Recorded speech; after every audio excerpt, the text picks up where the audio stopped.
This is a TLDR tier list for next week's Mutation. This is based on solo play because your ally is a random factor that cannot be accounted for. Also, this is based on above average co-op knowledge. Mechanical skill is not that important in co-op. Adjust these rankings based on your own knowledge and skill level. Alright, so let's begin things with Dehaka. Dehaka is very good in this mutation because his impalers deal a ton of damage to the trains. If you're fighting air units, you can use some creeper hosts to snipe the air units, take out their first life, and you can mass mutas with impalers for train damage. Mutas can take care of the air units, and also pack leaders can deal a ton of damage as well, minus Doc Run, of course. So yeah, he has the tools needed to deal tons of damage to the trains, and he can deal with any enemies even if they have 2 life. So, very good. Stepman is also very good because Green Zone counters Scorched Earth. He also has Lurkers and Ultras which deal a ton of damage. Lurkers have the Focus Fire algorithm, which you can use on trains as well. So that's another option you have to deal tons of damage to the trains. And yeah, you pretty much just F2A because Super Gary, double Igor will take out pretty much everything, and you just use the rest of your units to deal train damage. Stukov. Stukov is good against ground. So if the enemy is ground, you have a few Diamondbacks and tons of tanks deal a ton of damage. However, if the enemies are air units, then you may have a bit of a problem because Scorched Earth means your Diamondbacks can't really go deep without getting burned. And if you're using like Liberators, then you don't have as much train damage. So air comps will be a little bit problematic. Alexander can help out and steal some of the units, but yeah, not really a like they don't. It's not there for every wave, so you're gonna have some problems against air. You should use P1 here, of course. Don't use P3. Tychus is pretty good. The problem is against some enemies that have long range. If he's the only outlaw in the front, you can't one-shot him because, well, you one-shot them and then they have a second life, and you're going to either have to get out of there or you have to die. So it's not good either way. If you're fighting enemies that aren't so strong, he's very powerful. Lone Wolf is fine. You can also use P3, and you have Odin for pretty much every train, and Odin can deal a ton of damage as well. You can give him a rattlesnake stick, and he can like hold off the enemies while the rest of the outlaws deal damage to the train. That works as well.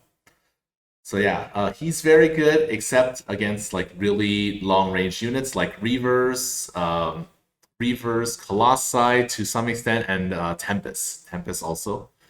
Abathur is not good on. Abathur is not good when there's Just Die because it takes him a lot longer to get rolling, and it takes really long to get enough biomass to deal enough damage to the trains.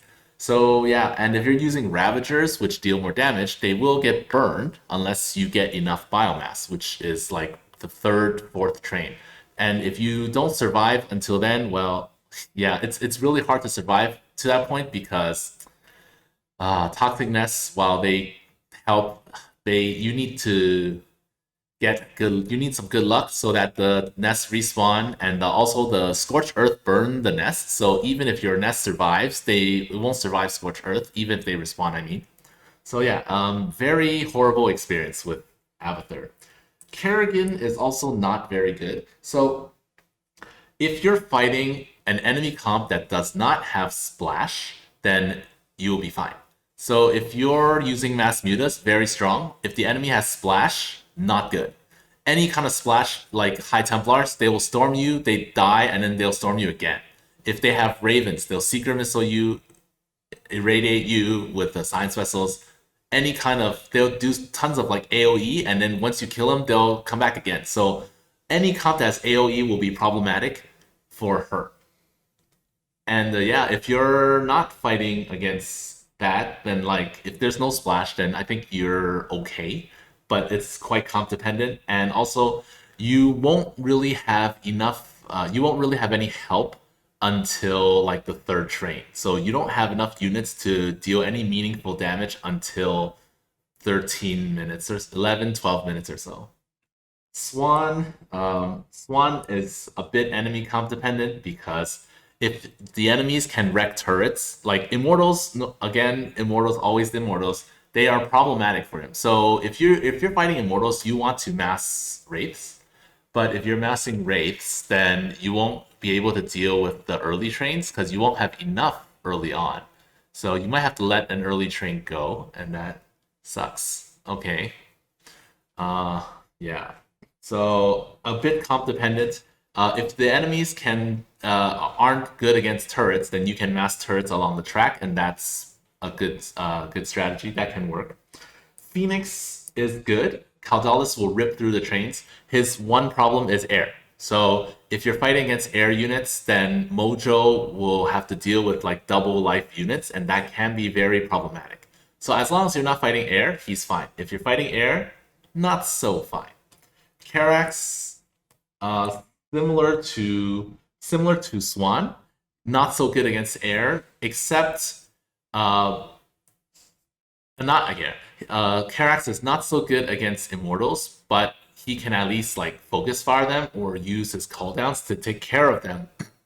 He can also use P1 and put the turrets on high ground, and then just use Chrono Wave to take out trains with like high bursts of DPS. So he has that option, which is nice. Then we have Nova. Nova is super good. Even if the enemy has air units, Liberators can deal with them. You airstrike one life, and then you use regular strike, like Liberator attacks, snipe, Raven Seeker missiles on the second life, and then you siege, and you just like take out the trains instantly, pretty much, because Liberators just completely melt trains, even if they have 2 lives. Vorazun is very good. P3, of course. If you know the time stop timings for this map, then you will have a lot easier time. But Vorazun is a little bit weaker than the others because of air. So if you're fighting air, you need some Corsairs, and you need like to use your black holes wisely. And if you're fighting against ground, you should be fine. The time stop timings are 3:35 first Shadow Guard, then it's 5:25, then 9:50 for the second train. You don't bug the second train, but you will get some help because you won't use it for a while anyways. Then it's 15. It should be 15:15, and then 21:30, and then the last train is like 26:50. Around, I think it's like that, around that time. Okay. Zagara is good because of bio launchers. The regular units aren't so great, but bio launchers are super good at dealing with everything. So lots of damage onto the trains. You can hit air. You just need to be good at using bio launchers and positioning them in the right places. As long as you can do that, Zagara is pretty good. Artanis is not very good. Artanis is not even that great against a weak comp. I'm not sure whether he should be here or here. Just he's really bad because I would say I don't think it's like that hard. I don't remember it being super difficult to do, but you can really only do this against a super easy comp, and if you're not fighting easy comp, then you're gonna have a hard time. You can use Tempest, that works. You can also mass goons, that works as well. So you do need to use your Unbound Fanatics wisely, and hopefully the train bugs to make your life easier. Of course, the train doesn't have to bug, but if you're fighting a random comp and it's not an easy one, then yeah, you're going to be in a lot of trouble.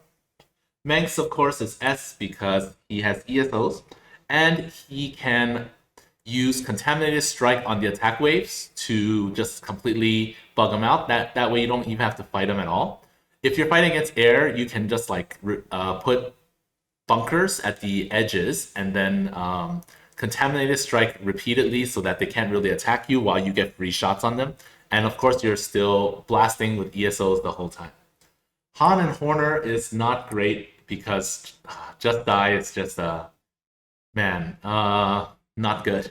So Just Die, the invincible units, after they lose their first life, they will tank a hit from the mag mines or whatever, and yeah, not great. You can mass Reapers and stuff, but if the enemy again has AoE, you're in a bit of trouble. So not great. Zeratul is very good because no matter what comp you fight, if they have air units, you can devolve them into non-air units, and you just mass DTs and swipe the train to death.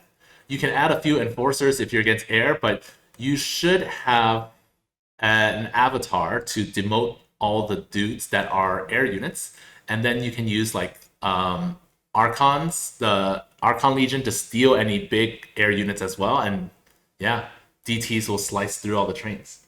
Raynor is also not very good because you're probably gonna need mines, but mines aren't good enough, so you also need like banshees or battle cruisers to deal damage to the trains. And not to mention that the enemy comp matters, because if the enemy comp cannot be handled using spider mines, then you're in trouble. So yeah, enemy comp dependent, also not very easy. Not very easy to deal with the trains. Lastly, we have Alarak. If you use P1, you let the first train go, and then you tech up to you get one Wrathwalker, get Ascendance, and then you'll just like completely destroy everything after that. So once you have like 16 Ascendants with like 4 Wrathwalkers, everything dies. So you just AoE whatever enemy comp it is, and then your Wrathwalkers will deal the rest of the damage. That's it for this tier list. You can extrapolate this info to your duel runs. Good luck with the mutation.